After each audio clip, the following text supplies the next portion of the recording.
محترم سامعین کرام، السلام علیکم ورحمۃ اللہ وبرکاتہ۔ الحمدللہ رب العالمین والعاقبۃ للمتقین والصلاة والسلام علی رسولہ محمد وآلہ واصحابہ اجمعین، اما بعد فاعوذ من الشیطان الرجیم، بسم اللہ الرحمن الرحیم۔ ما آتاکم الرسول فخذوہ وما نہاکم عنہ فانتہوا، صدق اللہ العلی العظیم وصدق رسولہ النبی الکریم، ونحن علی ذالک لمن الشاہدین والشاکرین والحمدللہ رب العالمین۔ حضرات، اس سے پہلے کہ میں آپ کے سامنے کچھ بیان کروں، مناسب ہی نہیں بلکہ بہتر و ضروری یہ سمجھتا ہوں کہ آقا نامدار، مدینے کے تاجدار، احمد مجتبی محمد مصطفیٰ صلی اللہ تعالی علیہ وسلم کی بارگاہ بے کس پناہ میں ایک بار بآواز بلند درود و سلام کا ہدیہ پیش کریں۔ پڑھیے اللہم صلی علی سیدنا مولانا محمد وعلی آل سیدنا و مولانا محمد وبارک وسلم، صلو علیہ صلاة و سلام علیکہ یا اللہ، صلاة و سلام علیکہ یا نبی اللہ۔ قتل حسین اصل میں مرگ یزید ہے، قتل حسین اصل میں مرگ یزید ہے۔ اسلام زندہ ہوتا ہے ہر کربلا کے بعد، اسلام زندہ ہوتا ہے ہر کربلا کے بعد۔ محترم حضرات، محرم الحرام کا مہینہ شروع ہو گیا ہے، اور جیسے ہی محرم کا چاند دیکھتا ہے امام حسین کی یاد تازہ ہو جاتی ہے، کربلا والوں کی یاد تازہ ہو جاتی ہے۔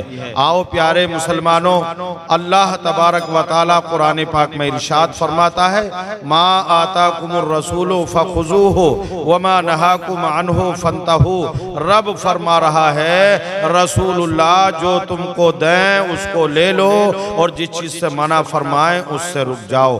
آؤ پیارے مسلمانوں، ذرا دیکھیں ہمارے نبی صلی اللہ علیہ وسلم ہم مسلمانوں کو کیا دے رہے ہیں اور کس چیز سے منع فرما رہے ہیں۔ پیارے مسلمان، وہ نبی کا آخری دور جب آخری وقت میں پیارے مسلمانوں، پیارے رسول اللہ صلی اللہ تعالی علیہ وسلم نے جب اس دنیا سے پردہ فرما تو پیارے آقا صلی اللہ علیہ وسلم نے تمام صحابہ کو جمع فرمایا، اور جمع فرما کر پیارے آقا نے فرمایا، اے میرے صحابہ، میں تمہارے درمیان میں دو چیزیں چھوڑے جا رہا ہوں، انہیں مضبوطی سے پکڑے رہنا۔ نبی فرماتے ہیں سب سے پہلی بات تو یہ ہے کہ اللہ کی مقدس کتاب قرآن پاک تمہارے درمیان میں چھوڑے جا رہا ہوں۔ قرآن پاک کو سینے سے لگائے رکھنا، قرآن پاک سے محبت کرنا، قرآن پاک کو پڑھتے رہنا۔ اگر قرآن پاک کو تم نے قرآن پاک سے محبت کی تو تمہاری دنیا بھی کامیاب ہے اور آخرت بھی کامیاب ہے۔ اور پیارے آقا صلی اللہ تعالی علیہ وسلم نے فرمایا، اے میرے صحابہ، تمہارے درمیان میں اپنے گھر والے چھوڑے جا رہا ہوں۔ اللہ اکبر، قربان جاؤ۔ نبی فرماتے ہیں میں اپنے گھر والے چھوڑے جا رہا ہوں، تمہارے درمیان میں میرے گھر والوں سے محبت کرنا۔ پیارے مسلمانوں، آؤ ذرا ملاحظہ فرمائیں نبی کے گھر والے کون لوگ ہیں، نبی کے گھر والے کون ہیں۔ اللہ اکبر۔ پیارے مسلمانوں، ایک موقع پر پیارے آقا صلی اللہ تعالی علیہ وسلم جلوہ فرما ہے حجرہ انور میں۔ پیارے آقا صلی اللہ تعالی علیہ وسلم اپنی کالی کملی اوڑھے بیٹھے ہیں۔ پیارے آقا نبی کی بارگاہ میں فاطمہ حاضر ہوتی ہیں۔ پیارے مسلمان، نبی نے حضرت فاطمہ کو اپنی اسی کالی کملی میں بٹھا لیا، کالی کملی میں بٹھا لیا۔ اس کے بعد حضرت علی تشریف لائے، نبی نے حضرت علی کو اسی کالی کملی میں بٹھا لیا۔ اس کے بعد امام حسن تشریف لائے، نبی نے حضرت امام حسن کو بھی اسی کالی کملی میں بٹھا لیا۔ اس کے بعد حضرت امام حسین تشریف لائے، نبی نے حضرت امام حسین کو بھی اسی کالی کملی میں بٹھا لیا۔ پیارے مسلمانوں، ان چاروں لوگوں کو اپنی اس کالی کملی میں بٹھانے کے بعد صحابہ سے فرمایا تھا، اے میرے صحابہ، پہچان لو یہ ہیں میرے گھر والے، انہی کو اہل بیت اطہار کہا جاتا ہے، انہی کو پنجتن پاک کہا جاتا ہے۔ پیارے مسلمانوں، نبی نے اس موقع پر فرمایا تھا، چاروں کو اپنے اس میں بٹھا کر، اپنی کالی کملی میں بٹھا کر فرمایا تھا، یہ ہیں میرے گھر والے۔ تو پیارے مسلمانوں، نبی نے فرمایا میرے گھر والوں سے محبت کرو۔ پیارے مسلمانوں، حضرت علی سے محبت کرو، حضرت فاطمہ سے محبت کرو، امام حسن سے محبت کرو، امام حسین سے محبت کرو۔ آؤ پیارے مسلمانوں، نبی نے کتنی محبت کی ہے پیارے حسین سے، اللہ اکبر۔ حضرت امام حسین کا بچپنا ہے پیارے مسلمانوں، اس بچپنے کے دور میں میرے آقا صلی اللہ تعالیٰ علیہ وسلم کبھی حسین کے گلے کو چومتے تھے، کبھی پیشانی کو چومتے تھے، کبھی پیشانی کو بوسہ دیتے ہیں، اللہ اکبر۔ اور کبھی کبھی نبی صلی اللہ علیہ وسلم حضرت امام حسین کو چومتے تھے اور کبھی سونگ تھے، اللہ اکبر۔ صحابہ نے عرض کی، یا رسول اللہ، یہ چومنا تو سمجھ میں آ رہا ہے، ہر کوئی اپنے بیٹے کو پیار کرتا ہے، اپنے بیٹے کو چومتا ہے، مگر یا رسول اللہ یہ سمجھ میں نہیں آتا، یہ سونگتے کیوں ہو؟ چومنا تو سمجھ میں آتا ہے مگر تمہارا سونگنا سمجھ میں نہیں آتا۔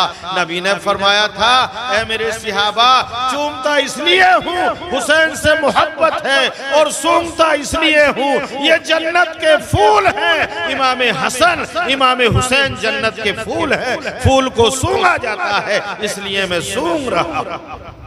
پیارے مسلمانوں، آؤ تاریخ کو پڑھ کر دیکھیں، پیارے نبی صلی اللہ تعالیٰ علیہ وسلم نے امام حسن سے کتنی محبت کی، امام حسین سے کتنی محبت کی، اللہ اکبر۔ ایک موقع پر پیارے آقا صلی اللہ تعالیٰ علیہ وسلم نماز ادا فرما رہے ہیں، امام حسین کا بچپنا ہے، بچے ہیں، اچانک کھیلتے کھیلتے نبی نماز پڑھ رہے ہیں، سجدے میں سر رکھا ہوا ہے، امام حسین آتے ہیں کھیلتے کھیلتے اپنے نانا کی پیٹ پر بیٹھ جاتے ہیں، رسول اللہ کی پیٹ پر بیٹھ جاتے ہیں، ابھی نبی سجدے میں ہیں، اللہ اکبر، قربان جاؤ، امام حسین پیٹ پر بیٹھے رہے، نبی اپنے سجدے کو لمبا کرتے رہے، جب تک حسین پیٹ سے اترے نہیں، نبی نے اپنے سر کو سجدے سے نہیں اٹھایا۔ پیارے مسلمانوں، جب پیارے آقا کی پیٹ سے امام حسین اترے تو نبی نے اپنا نماز مکمل کی، سر سجدے سے اٹھایا، اس کے بعد نماز پوری کرنے کے بعد صحابہ موجود ہیں، صحابہ نے عرض کی، یا رسول اللہ، آج کوئی ایسا حکم آ گیا جو سجدہ لمبا کیا جائے، آج لمبا سجدہ کر دیا، اللہ اکبر۔ نبی نے فرمایا، اے میرے صحابہ، اللہ کی طرف سے کوئی حکم نہیں آیا، بلکہ میرے حسین میری پیٹ پر بیٹھے ہوئے تھے، جب تک بیٹھے رہتے میں سجدہ لمبا کرتا رہتا، اللہ اکبر۔ نبی نے 5 مرتبہ نہیں، 7 مرتبہ نہیں، تسبیح سبحان ربی الاعلیٰ 72 مرتبہ پڑھی، اللہ اکبر، قربان جاؤ۔ پیارے مسلمانوں، حسین کی وجہ سے نبی نے سجدہ لمبا کر دیا، نبی اتنی محبت کرتے تھے حسین سے۔ پیارے مسلمانوں، آؤ ہم اور آپ بھی، نبی نے ہمیں درس دیا ہے کہ ہم حسین سے محبت کریں، ہم نبی کے گھر والوں سے محبت کریں۔ پیارے مسلمانوں، نبی کا ذکر ہو، حسین کا ذکر ہو، ہر گھر والوں کو چاہیے کہ جیسے ہی محرم کا چاند دکھے اپنے گھروں میں امام حسین کا تذکرہ، امام حسین کی وہ شان کربلا کا کیا سننا چاہیے، امام حسین کا ذکر ان دنوں میں ہونا چاہیے، ہر مسلمان کی زبان پر امام حسین کی یاد ہونی چاہیے۔ اللہ ہم سب کو امام حسین سے سچی محبت عطا فرمائے۔ نبی فرماتے ہیں، جس نے حسین سے محبت کی گویا مجھ سے محبت کی، جس نے مجھ سے محبت کی گویا اللہ سے محبت کی، جس نے حسین سے دشمنی رکھی اس نے مجھ سے دشمنی کی۔ اس لیے پیارے، حسین سے محبت کرو، اللہ ہم سب ہدایت نصیب فرمائے۔ وآخر دعوانا الحمدللہ رب العالمین۔ السلام۔